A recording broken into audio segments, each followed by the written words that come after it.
Tonight, Panorama focuses on the terrace gangs who follow one small second division club, Millwall, in London's Dockland. Deliberately, we're looking at this violence through the eyes of some of the people who cause it, and that has involved, including in our film, language you don't usually hear on television. With that warning, here is David Taylor's report. When I was young and just a boy, I asked my mother, what will it be? Will it be Arsenal? Will it be Spurs? Is what she says to me.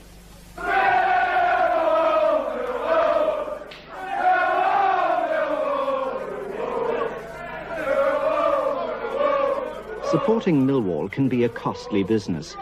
Billy Plummer has accumulated £300 worth of fines for disorderly behaviour at football matches. He's 21. His brother Jason is 8 and already going to Millwall's home games.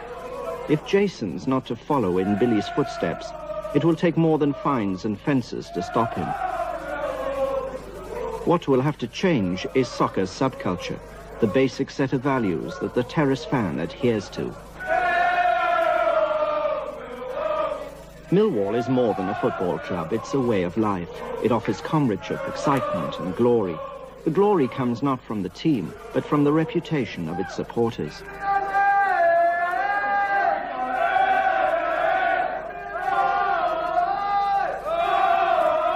We're always in the sort of second and third, like, but people are frightened of us all over England. The supporters, best supporters in the land. They go anywhere. Anyone comes down here, they get slung out, I'll tell you that now. All we're going for is a good game of football, a good punch-up and a good piss-up. And that's all about Millwall.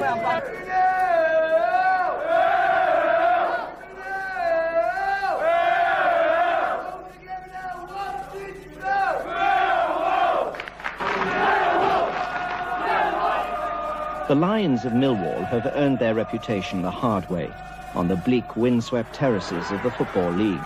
Come rain, come shine, a hard core of supporters turn up for away games. To the terrace gangland, they're the Millwall Boot Boys, feared and respected wherever they go, a fame infamously acquired.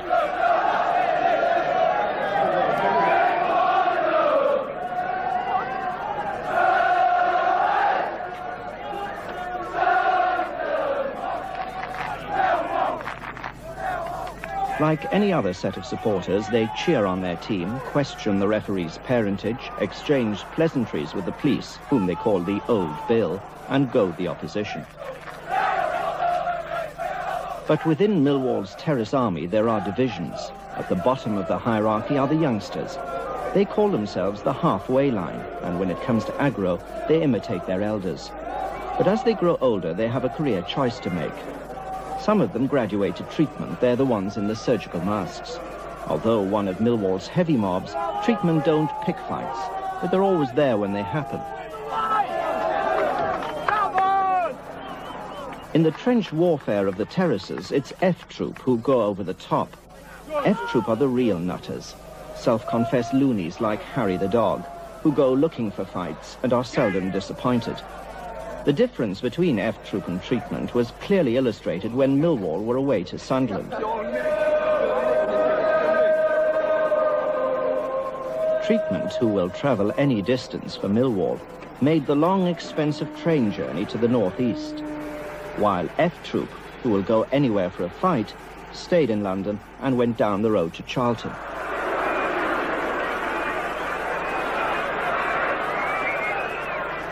Charlton were playing Millwall's traditional enemy, Tottenham. 5 minutes into the game, this happened.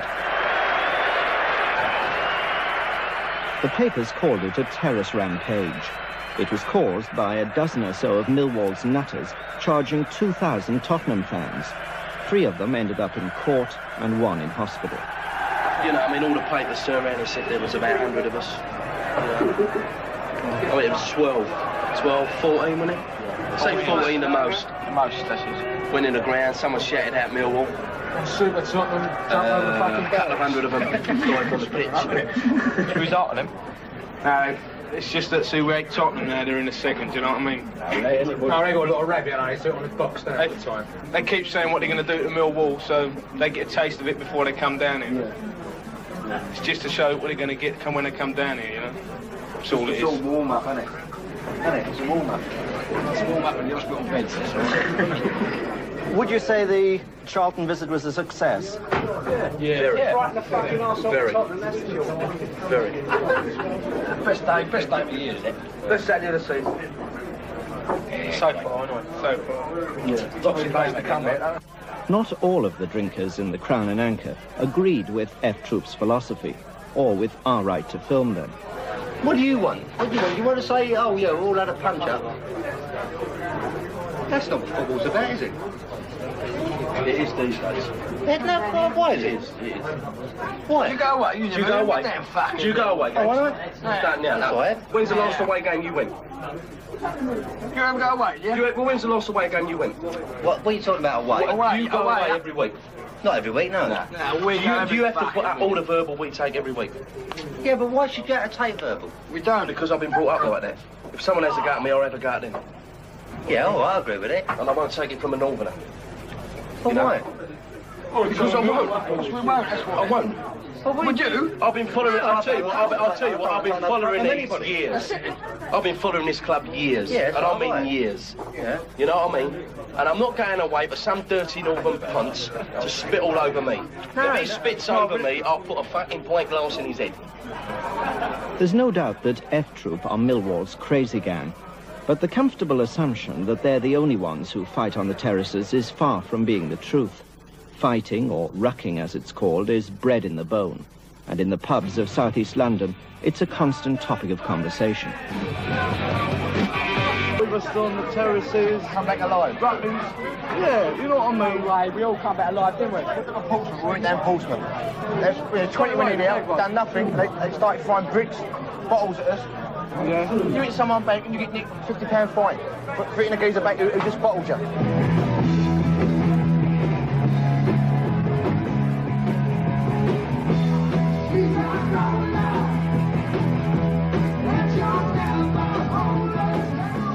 It's always the same here. Tall stories measured out by the pint, amplified hard rock, the constant search for excitement and sensation, for anything that will make these lads' lives seem less humdrum.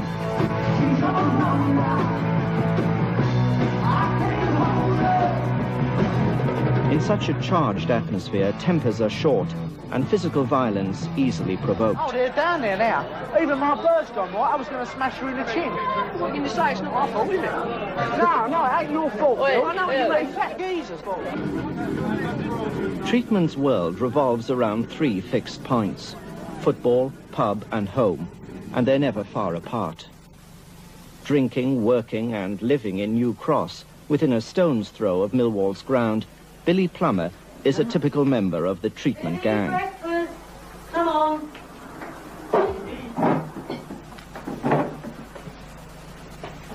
He left school at 13 and is well aware of his limited horizons. I love me mum, you know. Love me mum, of course. Anyone loves their mum, don't they? But I've never had a dad in the respect of a dad. My real dad left home, well, he didn't, my mother kicked him out because he used to come home and beat her up and all that, you know what I mean? The second dad, he's inside at the moment, you know. He's all right, but he's not my real dad, is he? You know, me and him have never hit it off. Just never had a chance, really, you know, chance to fulfil my ambitions, if I've got any ambitions, like hidden. I don't know what they are. I've had a hard life, as it happens, compared to some guys like yous. I've had a very hard life. I've always been brought up to raring, whereas you've been brought up in university. I've been brought up in street fighting, you know, every night. You know what I mean? I'd like to think that I could grow up, but I mean, I wouldn't be prepared to get married, have kids, and like every week to worry about where the money's coming from. You know what I mean? That wouldn't be me. I'd never get married. I mean, I go and do odd jobs here and there, and I get paid from that way. Like, I don't have to wake up in the morning and think to myself, Christ, let's hurry, I've got to go to work, you know what I mean? You know? Just as long as I've got enough money to go and see Millwall, that does me. They're a shitty team as it comes to respect of shitty teams, yeah. They've never been in the first division, they've never done nothing like that, but it's the fans, isn't it, really? It's your mates down here, you mates you rely on. And they go everywhere with you, you go through the country with them to different clubs, and it's, you know, it's just there, it's terrific. They've never had nothing except their reputation, you know? Like, they've always got the reputation of being a hard team, and they always will be a hard team. Do you mean a hard team or hard supporters? Supporters, hard supporters. You know, you've got a load of nutters out there, really. They're all supporters. They're all nutters. Have you had much trouble with the police yourself, Billy? Been in trouble a few times, yeah. Arrested? Yeah. And what happened to you when you went to court? Just get fined. You just get fined or you get put away. I won't pay me fines. I mean, I am a lot of money now, but I won't pay me fines. Do you think that fines are any kind of a deterrent to lads who get out of order at football matches? No, they're not. How are they a deterrent? They're not a deterrent at all, are they, really? The deterrent is making the geezers miss their football of a Saturday. What do you think will happen to you the next time you get into trouble with the police? I don't really give a shit about it, really. I do time. I don't mind doing time. It's easy, isn't it? Doing time. You come back out, you just support Millwall. You have more punch-ups and you just go back in. Don't you? And that's that. Why do you get in so many rucks, Billy? You get a lot of geese taking a piss at you at football.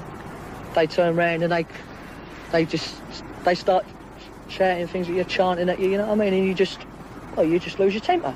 But why do you allow yourself to be provoked by the other team's fans? You don't have to fight, do you? Well, what are you going to be called, a coward? You don't want people to turn around and say, what's up with him, like, you know what I mean? He's not steaming in, look at him over there, he's a coward, which does happen. Why don't opposing fans come to Millwall's ground? Because they're scared. When they come down Millwall, they get battered. They get battered. Same as Tottenham will get battered when they come down here, Tottenham, because they got too much mouth. Tottenham go around telling everyone they're going to do Millwall, we'll let them come down and prove it.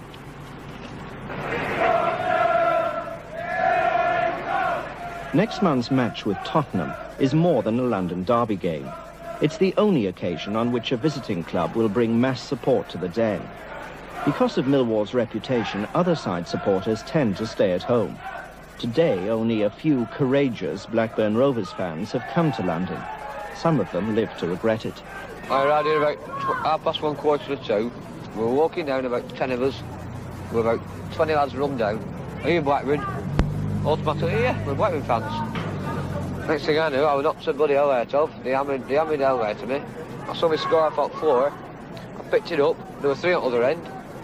So they started hitting me again. So I walked away automatically. So I never come here again. There's no way I'll be here again. I've been to United, Everton, City, Liverpool, everywhere around. But not walking down the ground at 1:30 and being jumped on like that. That is pathetic, is that? The crowd for the Blackburn match was less than 6,000, and the club lost much-needed gate money. Whatever happens when Tottenham come down, low attendance won't be a worry.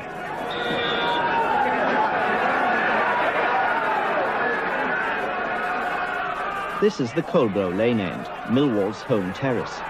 On past experience, it's where Tottenham's fans will make their first assault. Although today, with little at stake, it's sparsely populated. It will be well guarded for the Tottenham game. Gangs like Treatment will be there in strength to defend their traditional territory. Many parents brought their kids down. Even my brother took me down to Millwall, and the entrance we went in and where we stood is where we stood, and that is under the Colborough Lane end. If Tottenham are ejected from the Colborough Lane end, they may well be moved to what passes for a visitor's terrace at Millwall, the Ilderton Road end. Here, however, they'll encounter Millwall's nutcases like F-Troop, who will be standing there for that precise purpose. If I want a Millwall support, I wouldn't go down to them. They're fucking mad. Straight, everyone carries a tool. If you're a visiting supporter, there's no safe standing room in the Lions' Den. Even the side terrace, which in most grounds is a neutralised zone, is guarded by the halfway line, the novices who make up in numbers for what they lack in strength. Where do you stand on the terraces? Halfway line. Halfway line, The all right. biggest end. It's the best thing. Like Tottenham come in, Halfway I reckon they're going to take their end. They come up to us, but then we'll just gather up and go into them.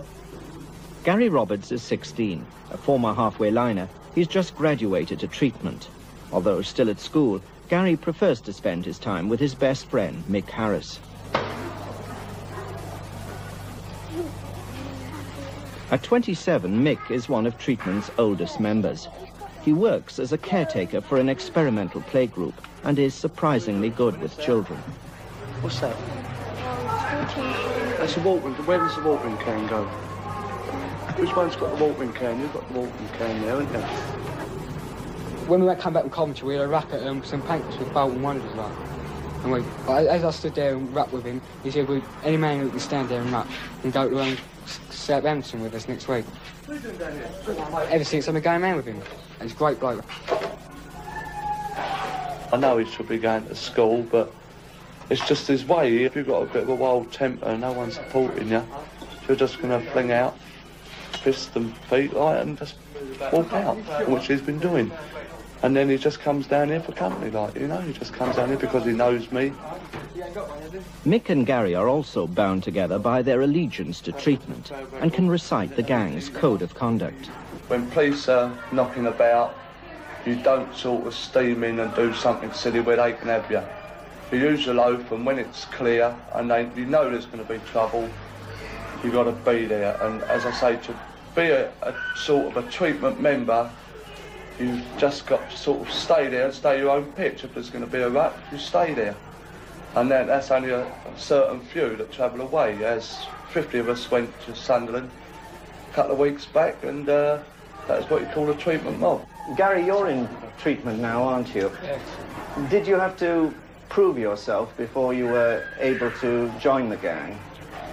Well, I stood down, rucking with Millwall, and stayed there, and we was that number like 20 at 1. We had to stay there and fight, like, you know what I mean, and all that, like. So you proved that you were a good rucker? Well, I wouldn't say I'm a good rucker, but I wouldn't run. I'd stay there and fight and help him out. Is he good, Mick? Yeah, any blokes that don't run and you're away from home and stand there and have a good fight is a good Millwall supporter. But is that really what football's about? We know it's not about fighting, but the thing is, as you go up to see a football match, if you just happen to be there, it's the other adults, as you're saying about me, that I'm an adult and I've got a job with kids, everything like that. It's adults fighting me as well, and I ain't just going to stand there and let them do it. So soccer hooligans are not 14, 15-year-olds? No. I travelled up to Blackburn last year when so-called hooligans, 30 years old. And I still remember some of them faces that give me a hammer in at Blackburn some 6, 7 years ago. And they're blokes. They're not just 14, 15-year-old kids. It's blokes as well. So anyone who goes on the terraces has got to be prepared for trouble? Of course they are. It all depends where they stand on the terracing. If they like to stand on the terracing but somewhere else, but no matter where you stand, you're going to get trouble, because as soon as you shout out, for instance, if you're away at Sunderland and Millwall score a goal, you shout out, Millwall, like, and 1-up, so you get people having a go at you, being rubbish and all that game. And that's what you get. And people just don't stand for that. Mick, when are you going to outgrow football and Millwall? When are you going to settle down and get married? Settle down and get married? Well, getting married, you're restricted, and you can't travel away with a team you love, like, you know. And I was going to get married, but I knocked it on the head, all over Millwall. Were you going to get married to Lorraine? Yes, that's correct. And we was arguing. I've done myself a favour, because we was arguing over football. She liked Chelsea, and I'm a fanatic Millwall supporter. But I just couldn't go through with it, and I ended up sodding off up north to watch Millwall, and left there waiting. On your wedding day? On the verge of a wedding day, yeah, because we were going to get the licence out, get there and do it. She was preparing it, and I didn't turn up. You went to watch Millwall instead? I went to watch Millwall. No greater love hath any man. This is it. This fanaticism has deep social roots. Millwall is in the heart of London's dockland, And though many of the docks have closed and the dockers moved away, old allegiances die hard. To the dockers, football was a religion and Millwall the only true faith. What's wrong with Millwall is the image the club has got. To approach it is to feel a sense of grim foreboding. The very names are chilling. The address, Cold Blow Lane. The ground itself, the Den. More of a threat than an invitation. I've only got 2 more, there will be no more. Millwall is trying to put matters right. Every Sunday morning they run a street market. It makes money for the club and stresses Millwall's community spirit.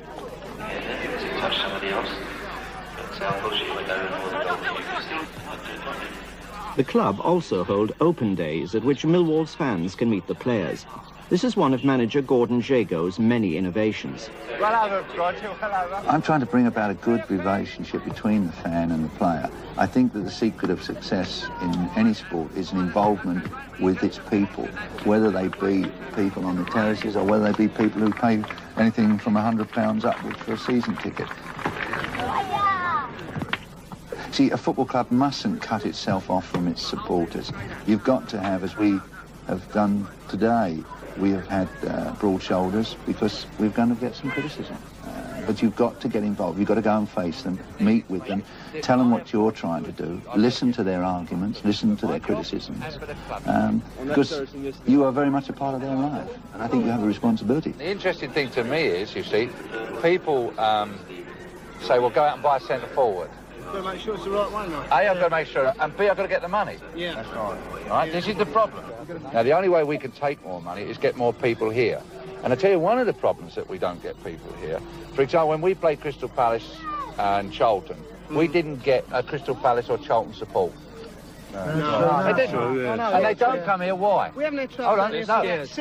Hold on, hold on. You're right. They don't come here because they say fear of trouble. Millwall's got a reputation. Yeah. Now, this is where you fellas can help all of us, you know. When they're with Jago, the Millwall lads are very respectful.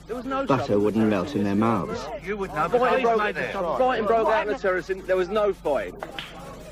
But back in their own familiar haunts, the mood quickly changes. Once again, they're the tough guys, the pool room hustlers calling the shots as they see them.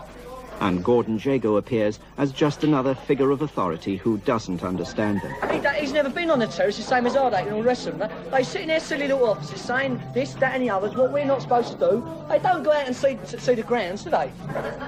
Hey. Well, you were talking to him on Sunday, Billy, and you didn't say that then to him.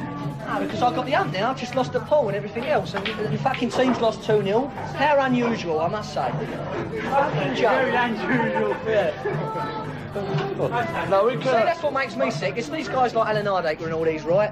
They sit in their offices saying, you can't do this and you can't do that. But where are they when on a Saturday afternoon?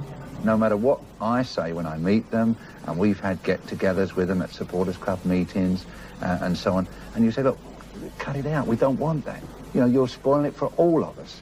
And unfortunately, you know, one cannot seem to change them. This is their attitude, and, you know, we have to find ways and means of stopping it all. What's he think he can do? Just turn around and say Merlin and say, all right, you lot ain't going to come down here. But it's one club he never signed. You never change Millwall. Same as you never change West Ham or you never change Chelsea. You'll always have fun. Every football club in the country's got hooligans. People are getting to the stage now where they're absolutely fed up with it. And they're saying, OK, because the answer to me is one thing only. If I could have a 25,000 or 20,000 all-seat stadium here and all sold as a season ticket sale to Millwall supporters, that would suit me fine. I wouldn't wish to. I know it deprives, shall we say, the opportunity for visitors to see their team in action here, but if it's one way to stop confrontation, then that's what I would do. If Jago succeeds in banishing Millwall's terrace hooligans, there's one organisation that would welcome them with open arms. The National Front is having a lot of success in recruiting football fans, not only from Millwall, but from many inner-city clubs. As always, the Front's basic appeal is racist. I don't think anyone is sort of like really 100%. I don't care what anyone says, you know. I don't think anyone is actually 100% for the NF. But then again, you've got to think like, I mean, we're all here, like, sort of, everyone here sort of works and all this, Caper. And then, like, you had the Sun or the Daily Mirror or something, you have a reading now. And in there, like, you see there's an Asian family just come up a banana boat in an hotel for about £300 a week. Who's the mugs? It's got to be us, isn't it? Racism apart, what the Millwall lads really like about the National Front is the opportunity it provides for a good ruck. At the Lewisham March, at least 100 of them turned out to heckle and harass the anti-front demonstrators. I'll go on them, yeah. Because, like, all these, because all these go and me mates go and that. When I go there, you know, I'll go with all these, like, it's all right, it's alive and that, you know. What do you go for? Huh? What do you go for? Is it for the fight? What do you mean? Of course it's for the fight. What do you think every National Front march they have is for a fight? It's publicity, isn't it? We will recruit patriotic, pro-British youngsters, whether or not they are physically robust, because we need everybody in the National Front. We are, in addition to that, very glad to recruit youngsters who are of a robust disposition and who are willing and able to defend our legal activities from communist assault where necessary. Disturbingly, the leadership of the National Front seem more prepared to understand the soccer hooligan psychology than our football's official bodies. I think there's a lot you can do with a soccer hooligan. I think that people resort to mindless violence and vandalism because they have not been given by society a point and a meaning to their lives. People do like to identify, they do like to associate themselves with something which is big and glorious and noble, which they, the little individual, can associate themselves with and feel proud that they somehow belong. And we feel that the very, very fanatical adulation by supporters with their particular club is a sort of sublimated patriotism. So it's a case of Millwall today and National Front tomorrow? We hope so.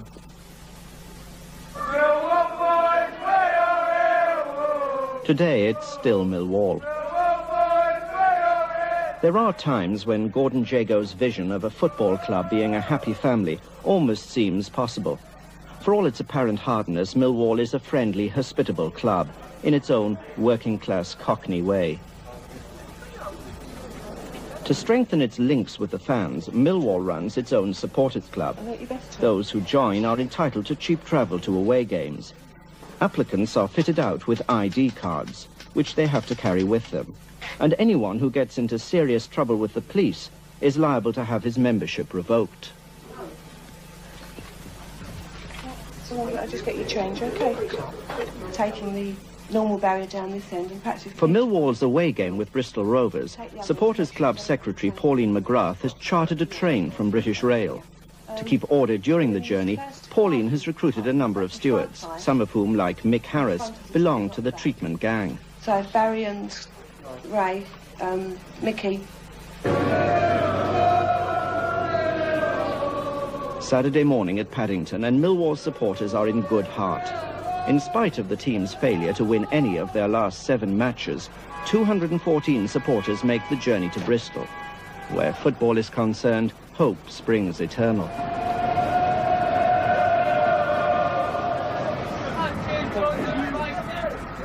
Charter trains are one way of curbing the soccer hooligans. Since they first came into operation 2 years ago, the cost of the damage to British Rail property has been reduced from £100,000 to next to nothing.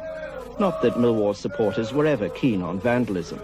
We've got standards. I mean, they're not like your Uniteds and your Chelseas that go around kicking and cripples in wheelchairs and things like that. If there's a bystander there, like a woman with a baby, they'll help that woman and a child out of the way and then carry on with the rugby. There are railway police on the train, but they keep out of sight and leave it to the stewards. The atmosphere is free and easy. The lads while away the time in gambling, drinking and talking about football. Well, we always do try to charter trains when we travel away. It's much easier to get all the supporters together on one train. If you don't charter a train, they'll travel anyway. And they'll travel on several service runs. And obviously it isn't good for the club, it isn't good for our reputation. We find if we've got them all on one train, we know who they are and we can control them. Unfortunately, not all of Millwall supporters travelled on the train. Half of them made their own way to Bristol, including F Troop, who hired a coach for the occasion. Bobby the Wolf, Harry the Dog, Mad Pat and Winkle piled into the bus, which at £3 a head was £1 cheaper than the train.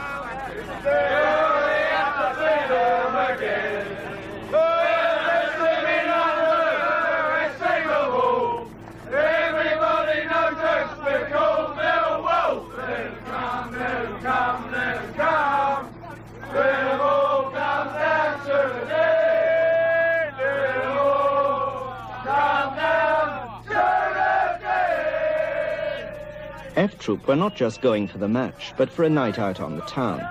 They didn't intend to leave Bristol until 2 o'clock in the morning. This contravenes the official guidelines laid down by the Minister of Sport, Dennis Howell. Coaches are required to leave town within an hour of the final whistle, and they're not supposed to carry any alcohol.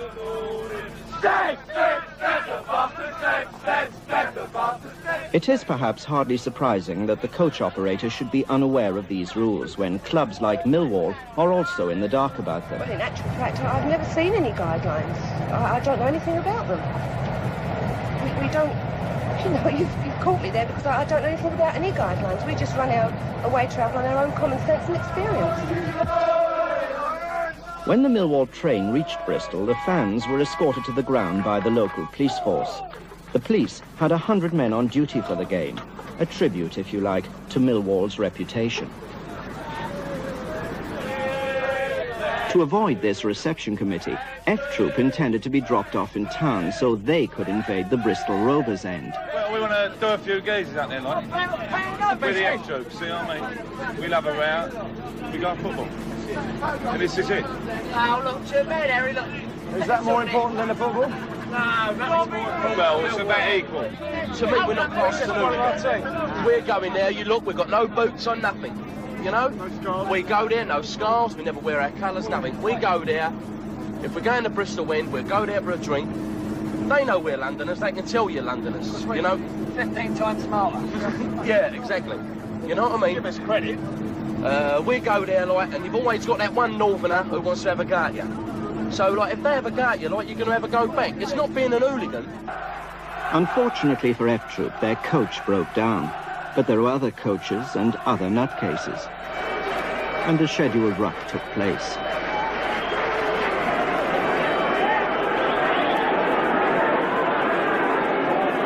Without F Troop, the Millwall invaders got short shrift from the home fans. And then the old Bill waded in.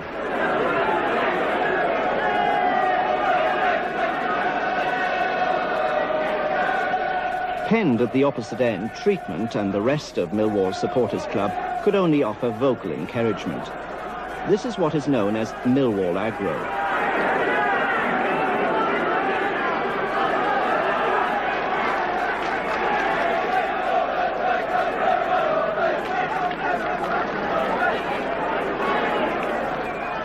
The tide of battle turned against Millwall's hooligans. It was all over in 5 minutes.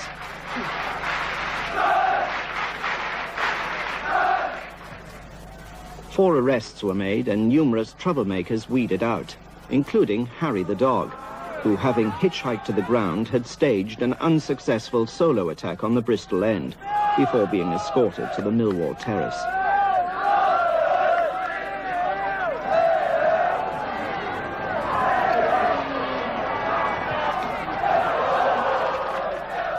It was a bad day for the visitors.